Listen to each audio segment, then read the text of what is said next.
ونتوكل عليه ونعوذ بالله من شرور أنفسنا ومن سيئات أعمالنا من يهده الله فلا مضل له ومن يضلله فلا هادي له ونشهد أن لا إله إلا الله وحده لا شريك له ونشهد أن سيدنا ومولانا محمدا عبده ورسوله أما بعد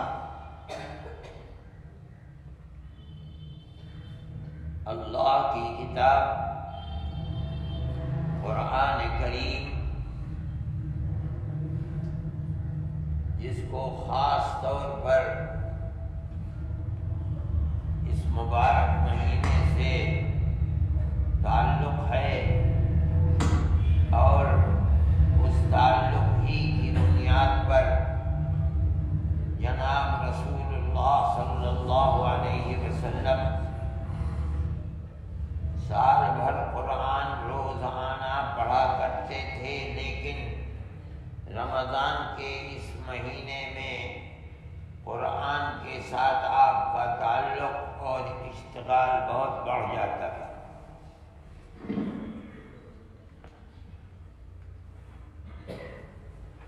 بات یہ چل رہی تھی کہ قرآن کی تلاوت جتنا کیا جائے اتنا ہی کم ہے۔ قرآن ایسی کتاب ہے کہ کل قیامت کے دن اللہ اس کو زبان عطا فرمائیں گے، اور جس نے دنیا میں اس کے حق کو ادا کیا ہے وہ کتاب اس کے لیے قیامت کے دن شفاعت کرنے والی بنے گی۔ یا اس سے پہلے ذکر تھا کہ اللہ یہ فرمائے گا کہ تو دنیا میں تلاوت کیا کرتا تھا، اسی طرح تلاوت کرتا رہو اور جنت کے درجات میں یکے بعد دیگرے بڑھتا رہو۔ جہاں تیری تلاوت جو تو دنیا میں کرتا تھا وہ ختم ہوگی، تیرا مقام جنت میں وہی ہوگا۔ یہ تمام کی تمام روایات ہیں، ان کو بیان کیا جاتا ہے، لیکن ان کے اندر جو روح ہے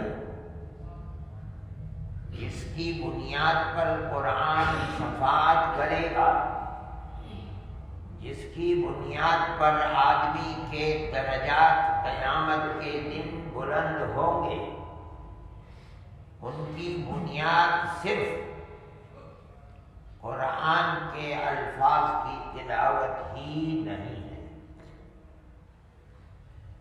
محدثین فرماتے ہیں، مفسرین فرماتے ہیں کہ ان تمام چیزوں سے آدمی کو کل قیامت کے دن اللہ کی رحمت سے قربت کے لیے بنیادی شرط قرآن پر عمل ہے۔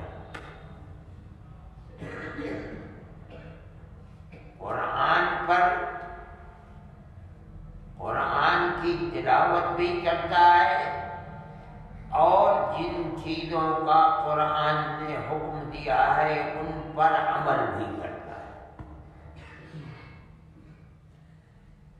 اگر آدمی تلاوت تو کرتا ہے، بڑی اچھی تلاوت کرتا ہے، لوگ تعریف کرتے ہیں، واہ واہ ہوتی ہے، لیکن قرآن پر عمل نہیں ہے، تو وہ جو اس کے پھل قیامت کے دن سامنے آنے تھے وہ نہیں آئے۔ مطلب ہے کہ قرآن کی تلاوت کی روح اور جان قرآن پر عمل ہے۔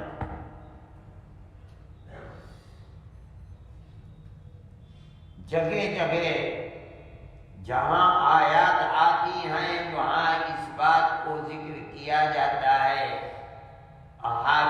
اندر آتا ہے کہ یہ تمام قرآن کے پھل جب ہی ملیں گے جب قرآن پڑھنے والا، سیکھنے والا، تلاوت کرنے والا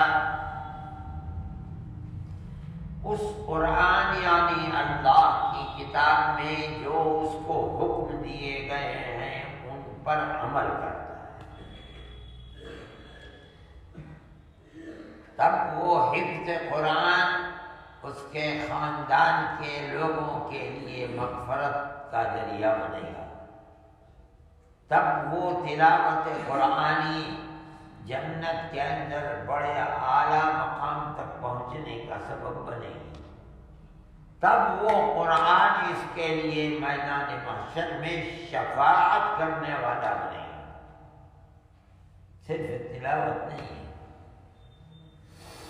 عام طریقے پر قرآن کی یہ خصوصیات بیان کی جاتی ہیں لیکن عمل کا ذکر نہیں آتا، لیکن احادیث کے اندر عمل کا بھی ذکر آتا ہے۔ اس لیے قرآن پر عمل بہت موٹی موٹی سی چیز ہے، نماز پڑھنا 5 وقت کی،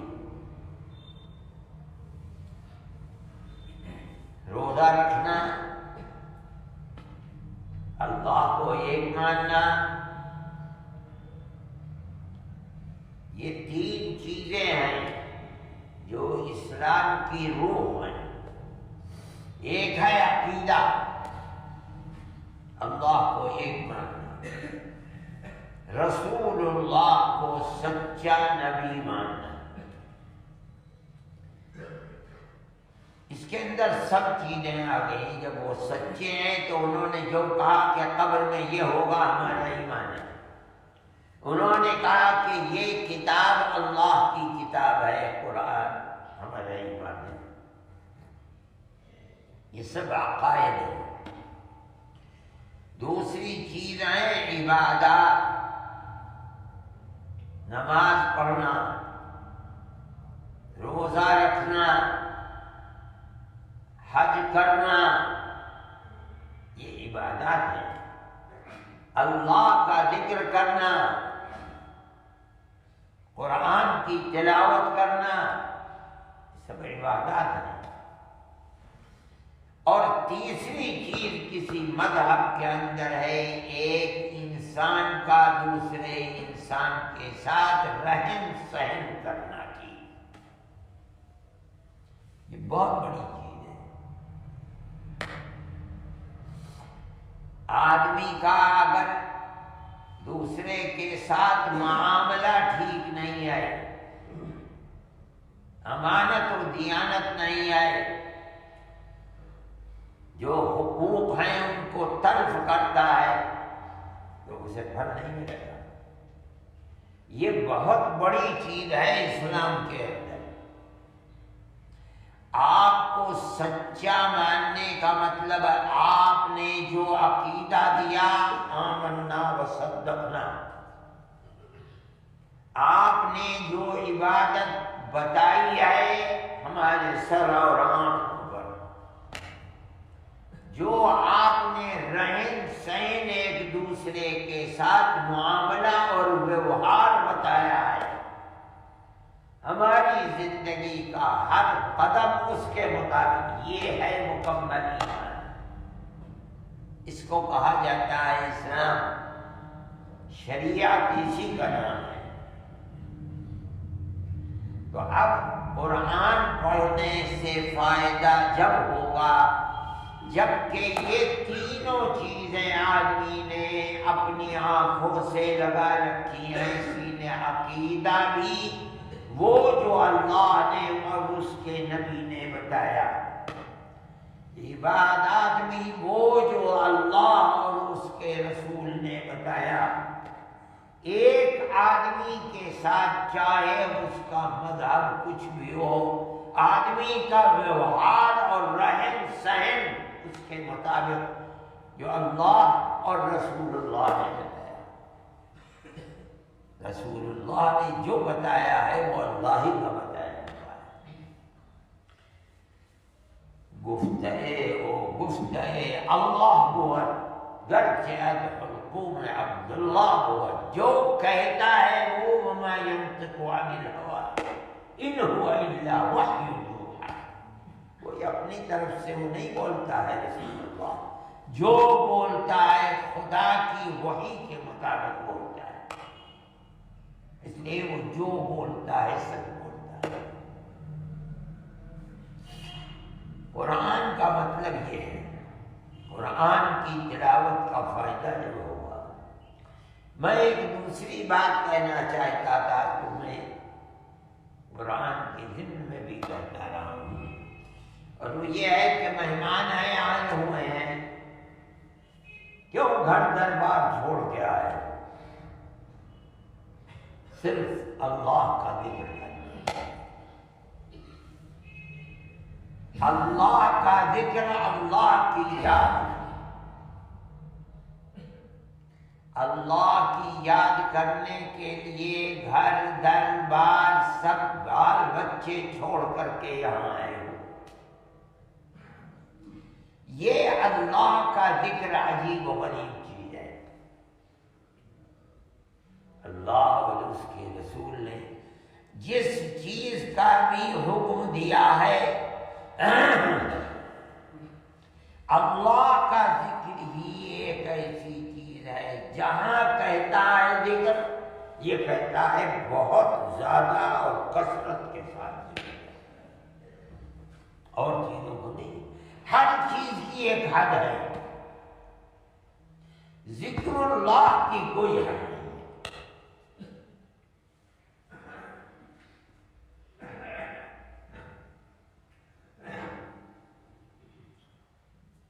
قرآن کے اندر فرماتے ہیں یا ایھا الذین آمنوا اذکروا اللہ ذکرا کثیرا،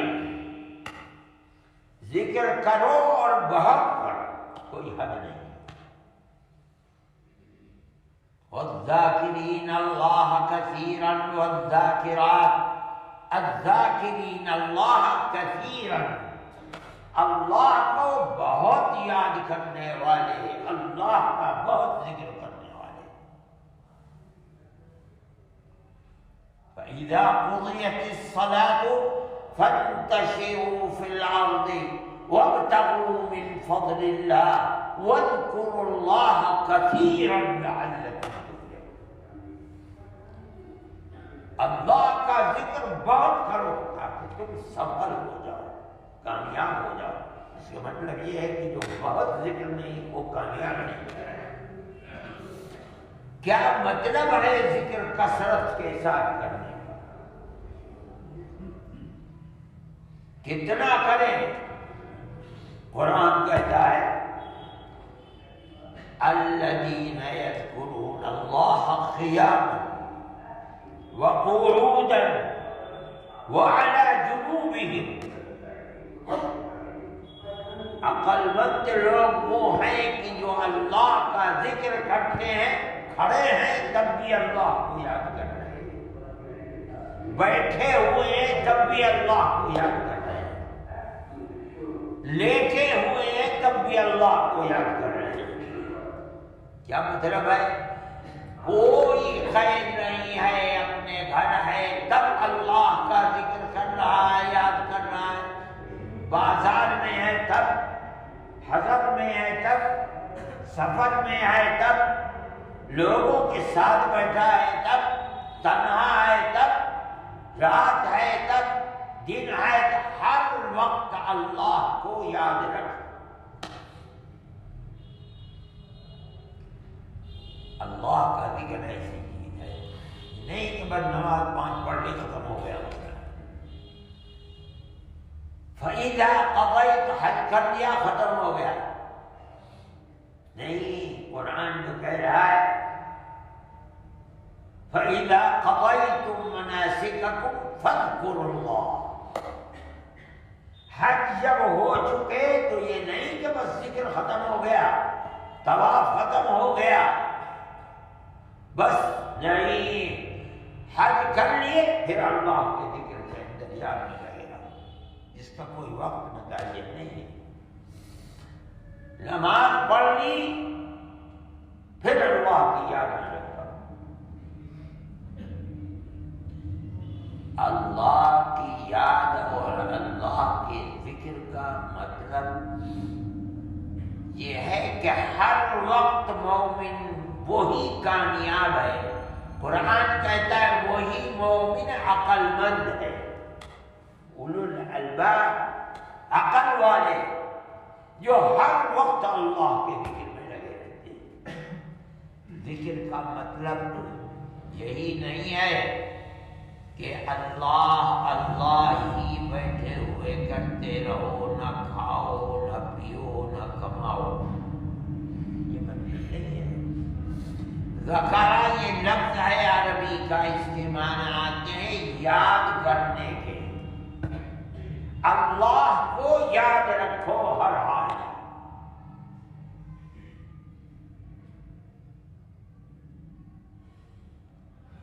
ہر حال میں یاد رکھو کہ اللہ دیکھ رہا ہے. کما رہے ہو تب دیکھو کہ اللہ دیکھ رہا ہے. حلال کما رہا ہے، حرام کما رہا ہے. زبان کھولی ہے یہ دیکھو اللہ دیکھ رہا ہے. حلال بول رہا ہے، حرام بول رہا ہے، سچ ہے جھوٹ ہے. کان لگا رہا ہے، یاد رکھ کے اللہ دیکھ رہا ہے، جان رہا ہے کہ تو کیا سن رہا ہے. آنکھ اٹھائی ہے، اللہ کو یاد رکھ. کوئی چیز اس سے چھپی ہوئی نہیں ہے. رات ہے کوئی نہیں ہے دیکھنے والا. یاد رکھ کے اللہ دیکھ رہا ہے. وہ معکم اینما کنتم، تم کہیں بھی ہو اللہ تمہارے ساتھ. یہ آدمی کو ہنر کہ اللہ کا استحضار ہو ہر جگہ ہر وقت اللہ دیکھ رہا ہے. یہ آدمی کو میسر ہوتا ہے زبان سے اللہ اللہ اللہ کرتے کرتے کرتے کرتے طبیعت میں اللہ کا ذکر پیوست ہو جاتا ہے. اب کسی جگہ زبان سے، آنکھ سے، کان سے کسی جگہ وہ غافل نہیں ہوتا. ابتدائی زبان کا ہر وقت اللہ کو یاد کرتے رہنا، چلتے رہنا، یہ ابتدا ہے. انتہا یہ ہے کہ طبیعت اور دماغ میں یہ بات بیٹھ جائے کہ اللہ ہر جگہ دیکھ رہا ہے. اور قرآن میں جگہ جگہ کا اللہ فرماتا ہے اللہ جن کو دلوں میں چھپا رکھا ہے، آنکھوں میں چھپی ہوئی چیزیں کوئی نہیں جانتا کہ کیا ہو، اللہ سب کچھ جانتا ہے. ما تخفی الاعین وما تخفی الصدور. پہلا اس کا یہ ہے کہ زبان سے اللہ اتنا کرو اتنا کرو اتنا کرو کہ دل میں بیٹھ جائے، گھس جائے. اور آپ اسی کی تعلیم کیا کرتے تھے. حدیث میں آتا ہے کہ آپ کے پاس دو آدمی آئے، دونوں بدوی تھے، دیہات کے رہنے والے زیادہ نہیں آتے.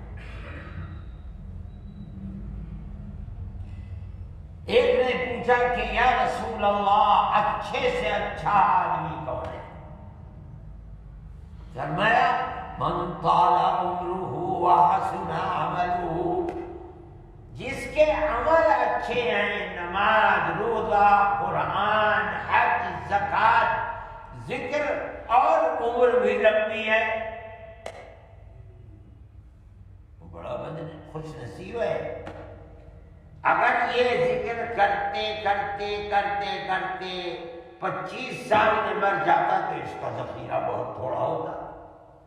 کل قیامت کے دن اگر 50 سال ہے اس کے پاس اس سے دگنا، اور 100 سال کی عمر ہے ذکر اللہ کا کرتے کرتے کرتے کرتے اچھے کام کرتے کرتے چلا گیا، اتنا اس کے پاس ذخیرہ ہوگا کل قیامت کے دن، اس کو اللہ ہی جانتا ہے۔ اس لیے فرمایا سب سے خوش نصیب اور بہترین آدمی وہ ہے کہ طال عمرہ، عمر تو اس کی لمبی ہے اور عمل بہت اچھا ہے۔ چل جب اس کے عمل کو ترازو میں رکھا جائے گا بھر جائے گا، حالانکہ ترازو کی وسعت کیا ہے؟ زمین و آسمان کے اندر جو گنجائش ہے وہی ترازو کے ایک پلڑے کے اندر ہے۔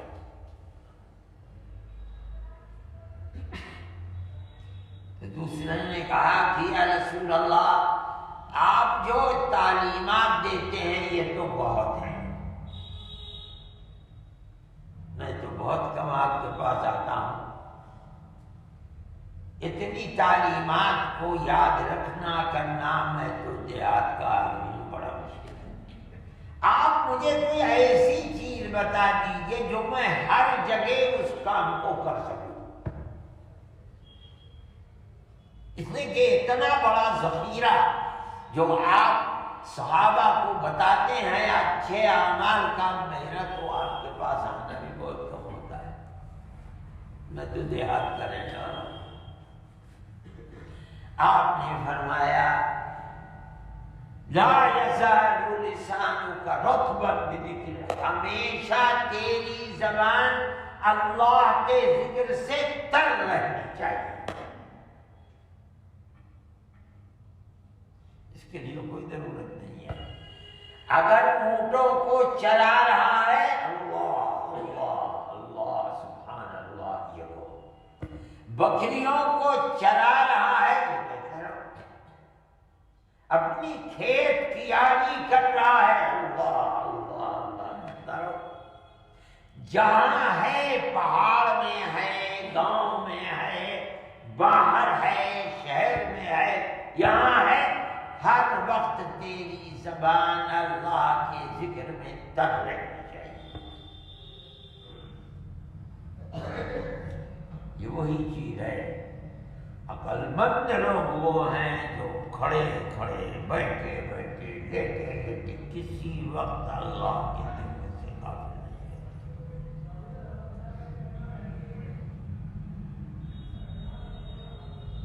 یہ بڑی اہم چیز ہے، یہ مطلب ہے اللہ کے ذکر کا۔ یہاں سے یہ مسئلہ بھی پتہ چلا کہ ذکر اللہ کا مطلب یہ نہیں ہے کہ سارا کھانا پینا کمانا سب چھوڑ کر بس تسبیح لے کے آدمی بیٹھ جائے، نہیں نہیں نہیں۔ میں نے کہا کہ ذکر کا مطلب ہے اللہ کو یاد رکھنا، اللہ کو یہ یاد رکھنا کہ کہیں بھی ہے، سفر ہے، حضر ہے، دنیا میں ہے، کمرہ بند کر کے بیٹھا ہے، ہر وقت اللہ میرے ساتھ ہے، مجھے دیکھ رہا ہے۔ آدمی کاروبار کر رہا ہے تب، ملازمت کر رہا ہے تب، کما رہا ہے کھیت کیاری میں تب، ہر جگہ یہ تصور ہے اللہ دیکھ رہا ہے، میں حلال کر رہا ہوں یا حرام کر رہا ہوں۔ یہ مرتبہ آدمی کو حاصل ہوتا ہے اللہ اللہ اللہ کرنے سے۔ آدمی اتنا یاد کرے، اتنا یاد کرے کہ اللہ کی ذات اس کے سامنے ہو جائے، یہ ہے ذکر اللہ کا اثر، یہ ہے ذکر اللہ کا نتیجہ، یہ مطلب ہے اللہ کے ذکر کو کثرت سے یاد کرنا۔ یہ چیز کہ اللہ میرے سامنے ہے۔ اللہ کے نبی جب تھے دنیا میں تو ایمان کے ساتھ آدمی کی نظر ان کے مبارک چہرے پر پڑتی تھی اور انقلاب پیدا ہو جاتا تھا، یہ مرتبہ حاصل ہو جاتا تھا۔ اب دنیا میں یہ مرتبہ حاصل نہیں ہوتا کسی کو، اگر ہوتا ہے تو اللہ اللہ اللہ کرنے سے ہوتا ہے۔ وہ زمانہ گزر گیا، اسی لیے ساری امت کا فیصلہ ہے کہ کم سے کم درجے کی صحابی کا جو مرتبہ ہے وہ بڑے سے بڑے ولی کا بھاری مرتبہ نہیں ہو سکتا۔ کیوں؟ اس کی نظر رسول اللہ صلی اللہ علیہ وسلم پر پڑ گئی، اس کی زندگی میں انقلاب پیدا ہو گیا۔ سارے تصوف کا حاصل اللہ کی ذات کا استحضار ہے کہ اللہ میرے سامنے ہے، دیکھ رہا ہے، سن رہا ہے، کوئی چیز اللہ سے چھپی ہوئی نہیں ہے۔ یہ خیال جتنا طاقتور ہو کر کے آدمی کے دل و دماغ میں بیٹھ جائے گا، اتر جائے گا، اتنا ہی آدمی اپنے ذکر کے اندر کامیاب ہے، اور اگر نہیں تو کوئی کامیاب نہیں۔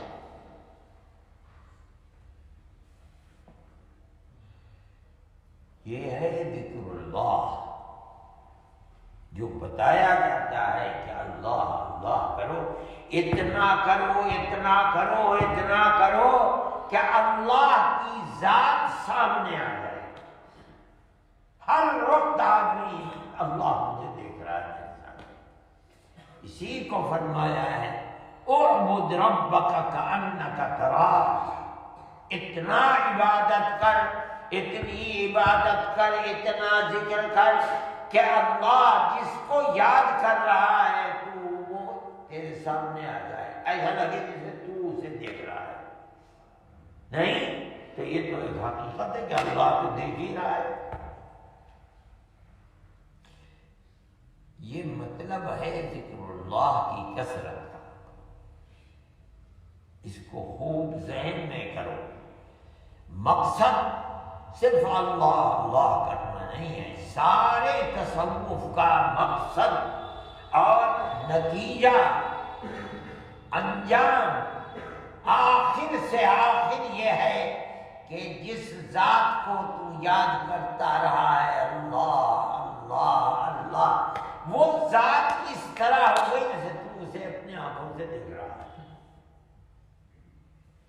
یہ وہ مرتبہ ہے جس کو کہا جاتا ہے تصوف کا کامیاب مرتبہ۔ اس لیے جو لوگ آئے ہیں یہاں گھر دربار چھوڑ کر کے، انہیں اللہ کے نام، اللہ کے ذکر، سبحان اللہ، الحمدللہ، لا الہ الا اللہ، اللہ اکبر، اللہ اللہ، قرآن شریف تلاوت اتنا کرنا چاہیے کہ وقت بیکار نہ جائے۔ یہ سمجھ کر کرنا چاہیے کہ اللہ کی ذات کا استحضار کہ میرے دل و دماغ میں یہ تصور جم جائے کہ اللہ میرے سامنے ہے۔ یہ بھی حاصل ہو سکتا ہے جب میں اس طرح اللہ کی یاد میں رہتا ہوں۔ اور اکابر اولیاء اللہ کی خانقاہوں میں جو لوگ ہوتے تھے اور کامیاب بنتے تھے، اسی طرح۔ اب کیا کہتے ہیں بھائی 1 گھنٹہ یہ کر لو، آدھا گھنٹہ کر لو، 2 گھنٹے کر لو۔ میں نے دیکھا ہے حضرت رحمت اللہ علیہ کہ جو ذاکرین ہوا کرتے تھے، ایک ایک آدمی کو اللہ اللہ 1.25 لاکھ مرتبہ کرنا ہے۔ کون کر سکتا ہے؟ 1.25 لاکھ مرتبہ تسبیح چلاتے تھے تو انگلیاں ان کی زخمی ہو جاتی تھی، کتر باندھ کر کے، کپڑا باندھ کر کے پھر تسبیح چلاتے تھے۔ یہ صورتحال ہوا کرتی تھی، اور پہلے لوگوں میں تو اور بھی اللہ تعالیٰ نے پختگی عطا فرمائی تھی، اس طرح ذکر کیا کرتے تھے۔ انہیں کو کہا جاتا ہے، نبی کریم علیہ السلام حدیث میں آتا ہے، مرتبہ فرمایا آپ نے سبق المفردین، ارے بھائی مفرد لوگ جو ہیں وہ آج آگے بڑھ رہے ہیں سب سے. مفرد لوگ کون ہیں؟ صحابہ نے عرض کیا یا رسول اللہ ومن مفرد، مفرد کون لوگ ہیں؟ فرمایا مفرد لوگ ہیں المستہترون فی ذکر اللہ. ہتارا چھوٹی ہا سے مطلب کیا ہے؟ وہ لوگ آگے بڑھ گئے جو اللہ کے ذکر میں اس طرح فنا ہو گئے کہ جب سوچتے ہیں تو ذکر اللہ سوچتے ہیں، جب زبان سے نکالتے ہیں تو اللہ کا ذکر نکالتے ہیں، ہر وقت اللہ کا ذکر ہی کرتے رہتے ہیں. یہ مستقل اٹھنا بیٹھنا چلنا پھرنا ہر وقت، کیوں ایسا نہیں کہ اللہ کو بھول گئے. یہ ہیں جو آگے سب تو صحابہ ہیں. صحابہ کے اندر بھی آگے بڑھنے والے کون ہیں؟ صحابہ کا مرتبہ تو امت میں سب سے بڑا مرتبہ، ان کے اندر سب سے آگے بڑھنے والے کون ہیں؟ جو بات کرتے ہیں تو اللہ کے ذکر کی کرتے ہیں، گھر میں بات کرتے ہیں تو اللہ کی یاد کر کے کرتے ہیں، باہر کرتے ہیں تو اللہ کے ذکر، ڈوبے ہوئے ہیں، فنا ہے اللہ کے ذکر کے اندر. وہ آگے بڑھ رہے ہیں، سب پیچھے رہ گئے. یہ چیز صرف اسی زمانے کی ہے، آج بھی یہی چیز ہے، قیامت تک یہی رہے گی. جو جتنا اللہ کی یاد میں ڈوبا ہوا ہے وہ اتنا ہی آگے بڑھا ہوا ہے اللہ کے نزدیک. اسی کو فرماتے ہیں. اس لیے اپنے وقت کو ضائع نہیں کرنا چاہیے، جو ہے اللہ کے ذکر کرنا. یاد رکھو وقت کی. میں نے کہا کاروبار کر رہے ہو یاد رکھو کہ اللہ دیکھ رہا ہے. ملازمت کرو یاد رکھو اللہ دیکھ رہا ہے. گھر میں ہے یاد رکھ، سفر میں ہے یاد رکھ. کوئی غلط کام نہ زبان سے نہ کان سے نہ آنکھ سے نہ ہاتھ سے نہ پیر سے، جس کو اللہ ناپسند کرتا ہے یہ نہ سمجھو کہ اللہ دیکھ نہیں رہا ہے. ہر وقت اللہ، تب آدمی کامیاب ہوگا، خدا کی رحمت اس کے ساتھ ہوگی، اس کی دنیا آباد ہوگی اور اس کی آخرت بھی آباد. اللہ ہم سب کو اس کی توفیق عطا فرمائے. اپنے ذکر سے ہماری طبیعت کے اندر محبت پیدا فرما دے، تعلق پیدا فرما دے. ہماری دنیا کو بھی آباد فرمائے، ہماری آخرت کو بھی آباد فرمائے. صلی اللہ تعالی. Thanks for watching. Don't forget to like, comment, share and subscribe to Al Wahid channel.